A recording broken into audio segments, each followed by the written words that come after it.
Am I the a-hole for refusing to let my sister move in after she sold her house? I 34F have always had a complicated relationship with my younger sister 31F. Growing up, I was the planner and the cautious one, while she was impulsive and emotional, constantly making decisions based on how she felt in the moment. As adults, that dynamic never really changed. I bought my house after years of saving, budgeting, and turning down things I couldn't afford. She, on the other hand, bounced between jobs, relationships, and living situations, but somehow always landed on her feet. My parents tended to excuse her behavior with "that's just how she is," while I learned early that if I wanted stability, I had to create it myself. A few months ago, my sister showed up at my door unannounced with 2 suitcases. Not boxes. Not a moving truck. Just suitcases. She told me she needed a place to stay for a little while because she had sold her house. I was shocked because I didn't even know she was planning to sell.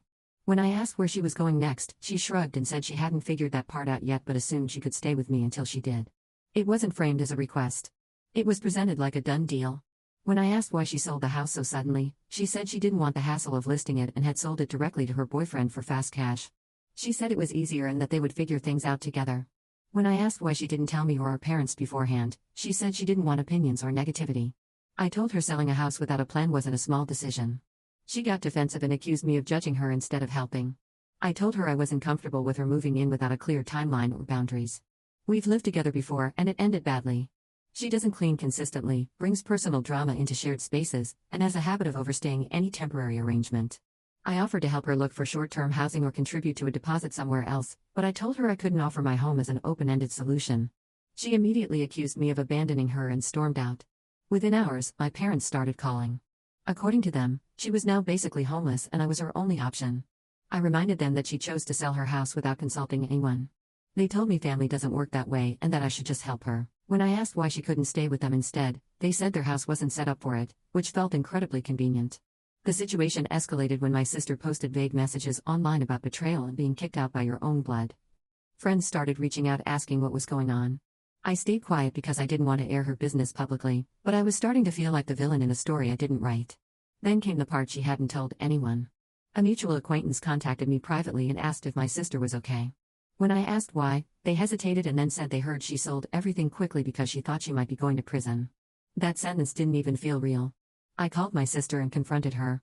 After a long pause, she admitted it was true, sort of. She's under investigation for financial fraud connected to a business she was involved in, and her lawyer told her there was a real possibility of charges. She panicked. She sold the house fast to get cash for legal fees and to have money just in case. She didn't tell anyone because she didn't want to be judged or stopped. Suddenly everything made sense. The secrecy. The rushed sale. The assumption she could live with me indefinitely. She wasn't just looking for a place to stay, she was looking for a safety net if her life completely collapsed. And she chose my house without asking because she assumed I wouldn't say no. That was the moment I knew I couldn't let her move in. If she is facing potential legal trouble, that could put my home at risk. I don't know the full details, and I don't trust her to be honest if things get worse. I worked too hard for my stability to gamble it on someone else's panic. When I told her no again and explained that I wasn't comfortable being involved in something that could have legal consequences, she exploded. She accused me of choosing property over family. She said if she ends up in prison, she'll remember who abandoned her. My family is now split. My mother says I'm heartless and that she's still my sister no matter what. My father quietly admits he understands my concerns but doesn't want to deal with the fallout. Other relatives are pressuring me to just let her stay temporarily, even though no one can explain what temporary actually means. I feel guilty because I know she's scared. But I also feel manipulated. She made a massive decision, hid critical information, and then tried to force me into being her backup plan. Helping someone shouldn't mean risking your own safety and stability, especially when they weren't honest with you. So am I the a-hole for refusing to let my sister move into my house after she sold hers without telling anyone, knowing now that she did it because she thought she might be going to prison?